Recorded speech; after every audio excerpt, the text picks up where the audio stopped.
On our planet, there seems to be an infinite number of beautiful places one can visit, with an equal number of spectacular things to admire. It requires nothing more than a curiosity to observe what is all around you. The miracle of nature manifests in countless ways, from breathtaking vistas to the simple movements of a common heifer. The purpose of this program is to present you with the extraordinary diversity of our miraculous blue planet so that you can discover these things for yourself. Once upon a time, this was a single country known as Rhodesia. Today, it lies divided by a national boundary. Zimbabwe was initially Southern Rhodesia and lies to the south of Victoria Falls along the river Zambezi. Zambia was initially Northern Rhodesia and lies on the other bank of the river. Zimbabwe is a landlocked country in the southeast of Africa. Its southern border is with the country of South Africa. According to archaeologists, the earliest records indicate that first human settlements in this area reach back to the 3rd century.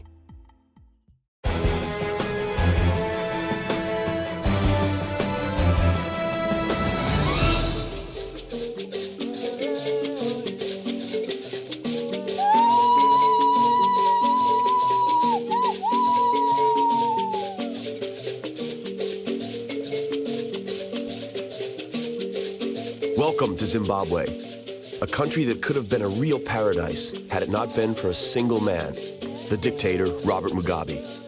He celebrated his 88th birthday this year and has ruled Zimbabwe for 32 years. For decades, Zimbabwe has served the African continent as the main supplier of wheat. Today, as a result of Mugabe's rule, 4 out of 5 people are unemployed and starvation is commonplace.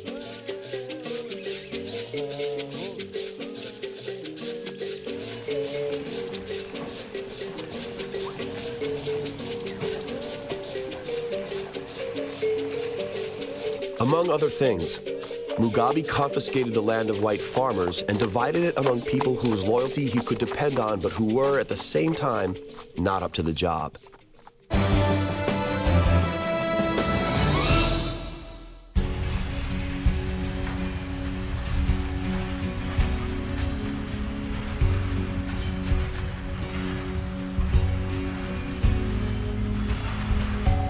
Few other African countries enjoy such an abundance of natural wealth. Zimbabwe is rich in gold, coal, chromium, silicon, and nickel.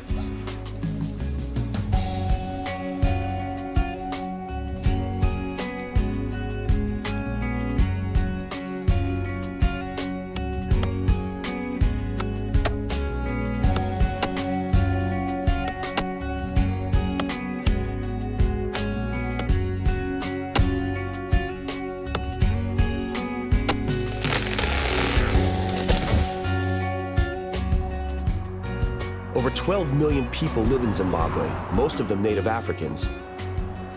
Many white people used to live here as well, and most lived here in 1975 when they formed 5% of the total population. Today, this number is negligible. 80% of the inhabitants are the Shona people. The second largest ethnic group is the Ndebele people, living mostly in Matabele land in the western part of the country. They conquered the Matabele land plains in the 1830s. Until then, this area was inhabited by the Sana people, otherwise known as Bushmen.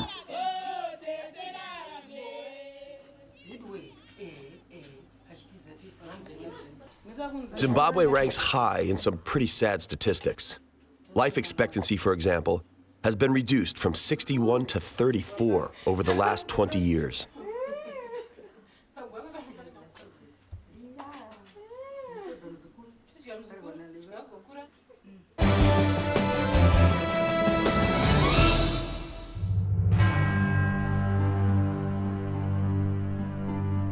The Matobo mountain range is the spiritual heart of Zimbabwe. Matobo stands for Bold Head.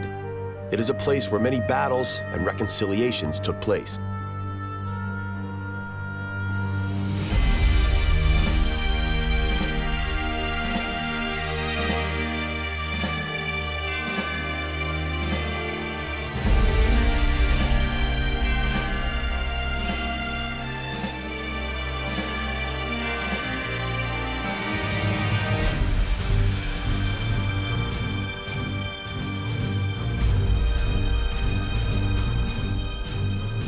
caves found in the Motobo Mountains hide many mysterious wall paintings depicting hunting scenes. Some are as old as 10,000 years.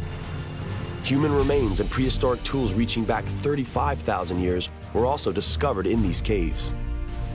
Cecil John Rhodes, a British entrepreneur after whom the country was initially named Rhodesia, has his tomb atop this mountain range.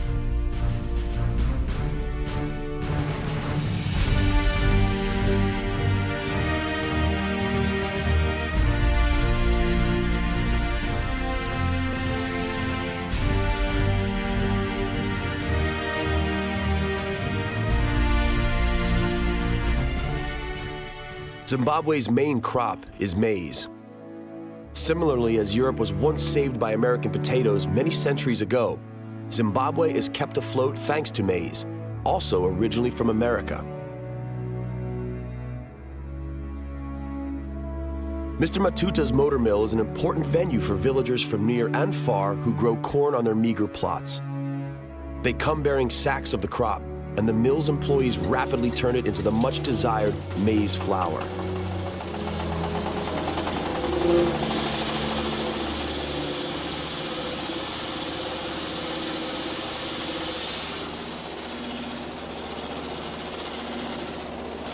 The old and worn machine makes the job rather risky. Fingers are constantly in danger of being chopped off. The flour grinding process always attracts curious onlookers. The owners, on the other hand, prefer a nap in the shade.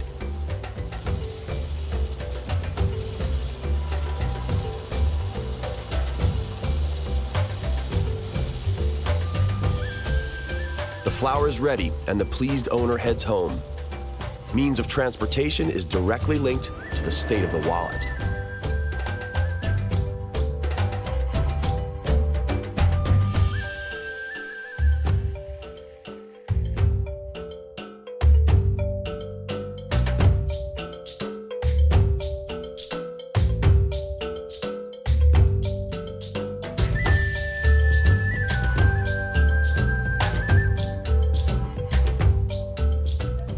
Sadza is Zimbabwe's national dish. It is a thick maize puree. In slightly varying forms, it's the staple food of more than half of the African continent. Mrs. Constance Matuto prepares some in her clay kitchen. When seasoned with a little oil and spices, it makes for a tasty and nourishing meal.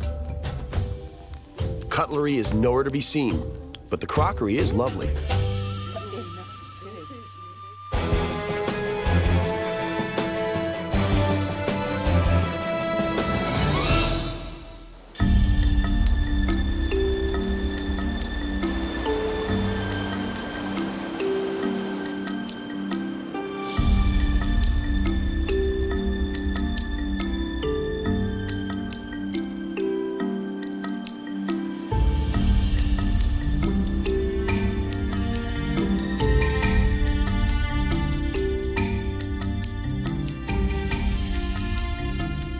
The future of 21st century Africa is directly dependent on factors that have long been taken for granted on other continents. Enough quality schools to ensure education and adequate supply of water, respectively. Water is abundant in Zimbabwe, particularly during the rainy season. Drinking water, however, remains scarce. It is fetched from wells that are few and far between. The situation is made significantly worse during the dry season when sources dry out. Bad times set in for all living creatures, people, cattle, and wild animals alike.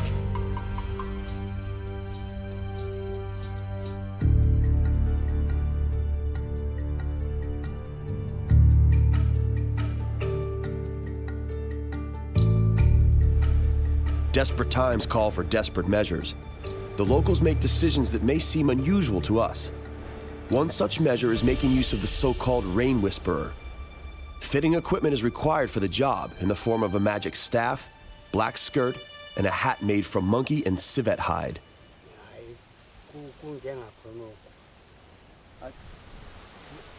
The sacred ceremony in one of the mysterious Nyelele mountain caves in the Matabele Mountains is out of reach to whites, who are believed to have transparent ears and could not hear God's voice in any case. It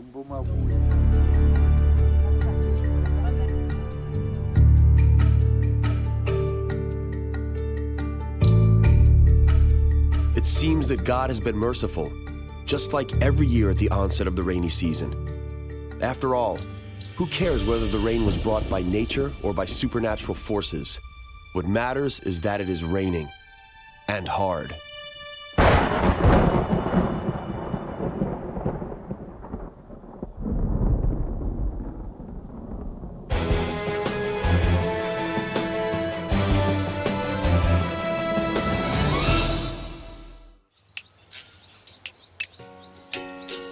The rain has ceased.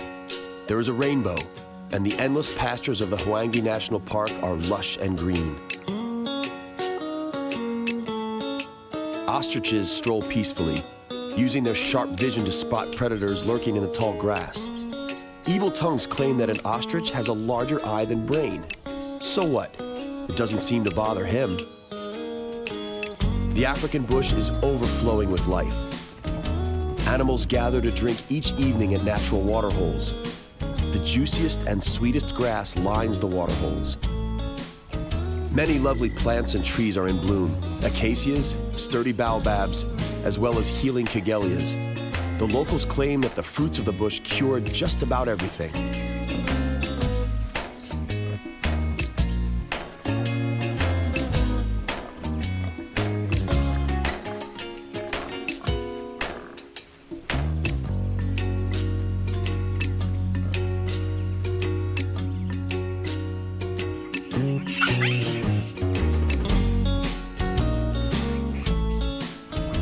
The diversity of life here highlights the intricacy of the ecosystem and the importance of every animal.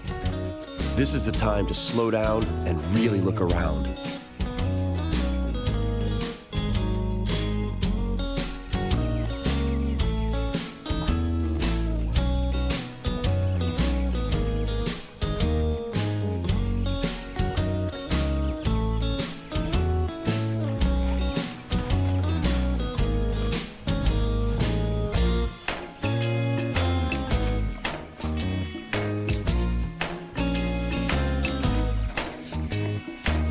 Many animal species that normally have little in common are united by the need to protect themselves on the open plains. For this reason, ostriches, zebras, and wildebeests are seen here living as one. The arrangement is mutually beneficial. Some have better vision, while others have better hearing, and as such, together they have a better chance of spotting approaching danger. There is power in numbers. Wildebeest are truly remarkable creatures.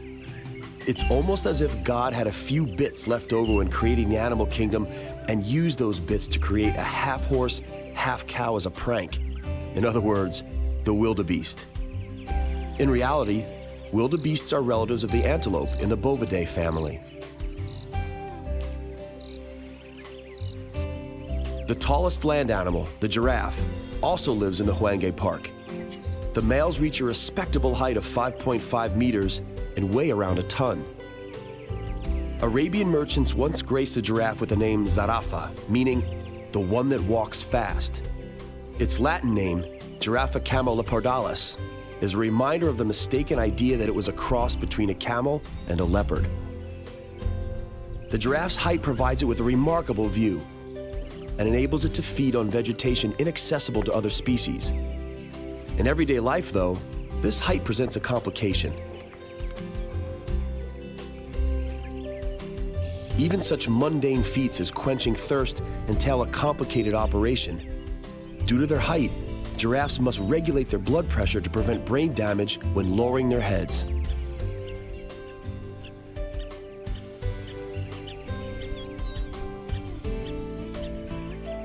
Pride of the Hwange National Park is the rhino. According to one of the rangers, Godfrey Kanye, annually poachers in Zimbabwe kill tens of rhinos. Although it seems to be a silly superstition, powder made from the rhino horn is still used today in traditional Asian medicine as a potent aphrodisiac.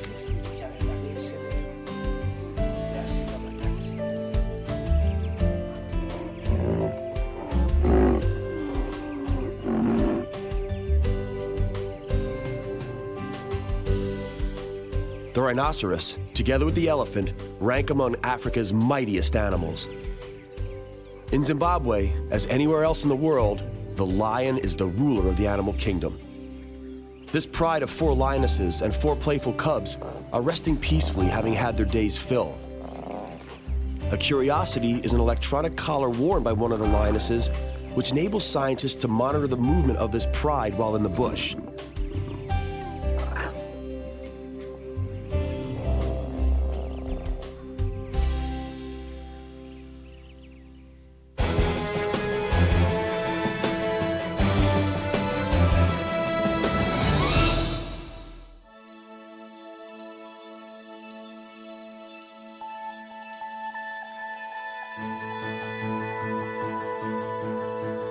Alongside its wildlife, Zimbabwe has many other attractions.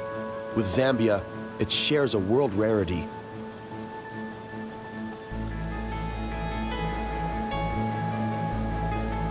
In the Ndebele tongue, it is called Amanza Tunkayo, meaning water falling upwards. Such a unique sight is to be seen at Victoria Falls.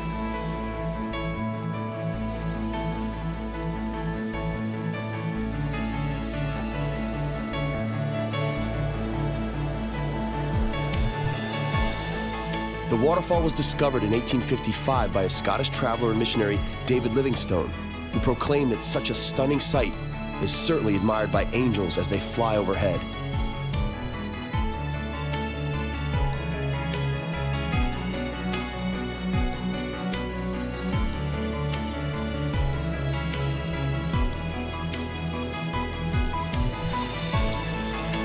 The waterfall was named in honor of the Queen of England, Victoria.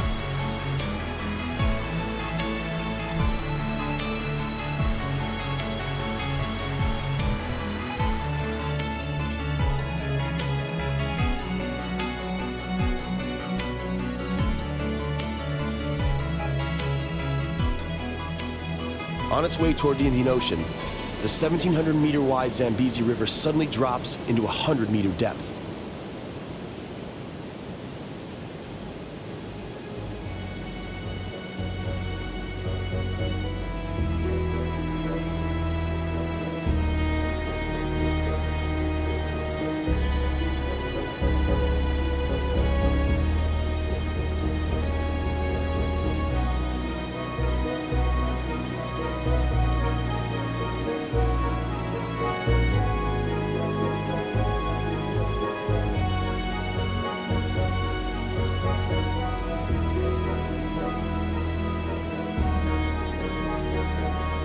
The spray is propelled through the canyon as if driven by a huge fan, and thus the effect of rising water is created.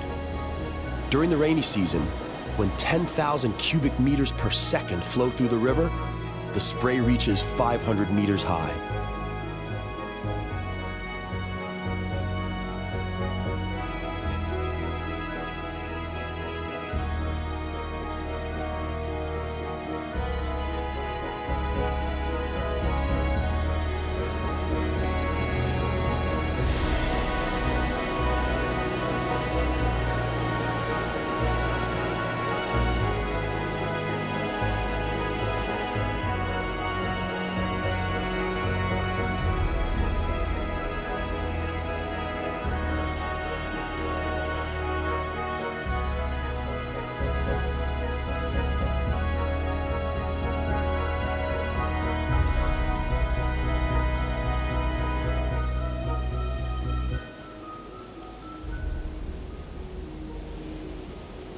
The wild rapids on the river Zambezi are tamed by the massive Kariba Dam built at the end of the Batoka Pass. The dam has been essential to the development of the mining industry, which requires substantial amounts of electrical energy. On the other hand, the dam has driven out the Tonga tribe, who inhabited the river's banks and lived off fishing. Long gone are the romantic times when hydroplanes were the only means of travel from England to southern Africa. Today, there are much more prosaic means of transportation across Zimbabwe. The bravest of the wildlife admirers may wish to encounter Africa's deadliest animal, the hippo. There are up to 20 hippos in a single bay. The hippopotamus, although a vegetarian and apparently clumsy, is capable of decent acceleration. Hippos are territorial and can be driven to furious rage when their habitat is compromised. The locals claim that whoever crosses a hippo's path seldom gets away alive. As this bad-tempered specimen clearly demonstrates, the hippo is well equipped to bite an uninvited intruder in half. No need to test all theories, surely.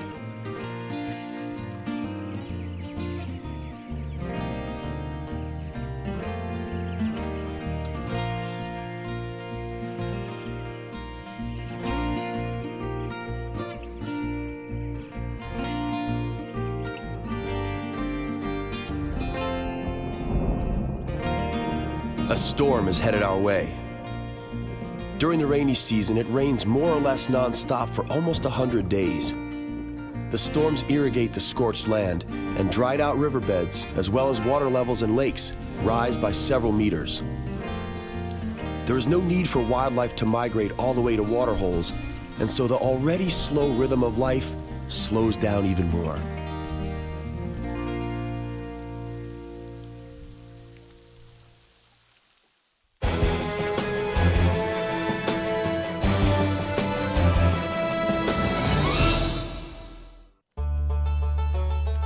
These little hunters have caught meat for lunch in the form of some unappetizing-looking frogs. The housewives blanch the frogs alive. Then they are cleaned, gutted, and slow-cooked in brine until tender. It makes for an unattractive dish, but one that would probably work well in a French restaurant.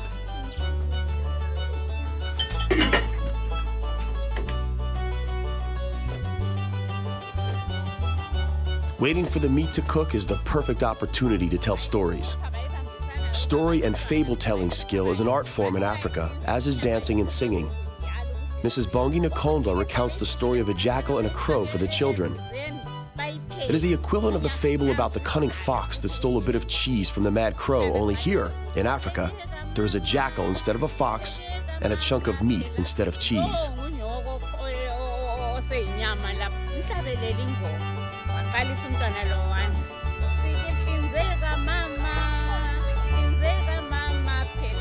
The frogs are done, and everyone awaits a piece of the delicacy. Lack of foodstuffs is a problem in Zimbabwe. The people in the famine-stricken areas, and the children in particular, are dependent on foreign aid. These kids count among the luckier ones.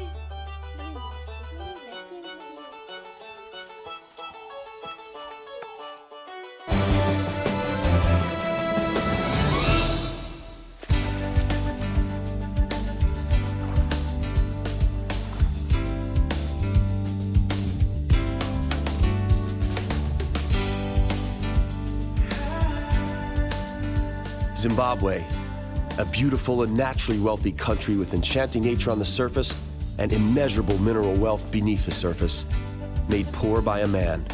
People die of starvation here.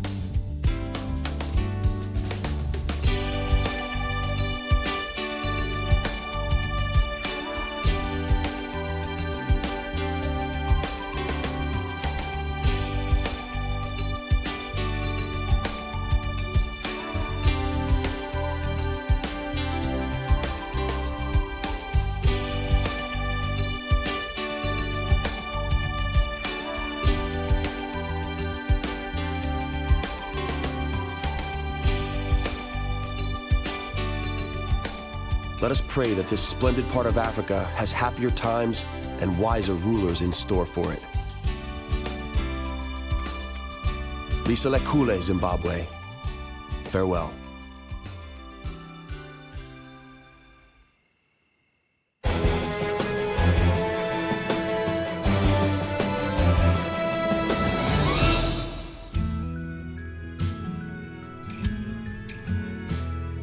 Our journey to the miraculous nooks of our planet comes to an end for now. On the next exploration of our compelling and bountiful planet Earth, we will visit the Canary Islands.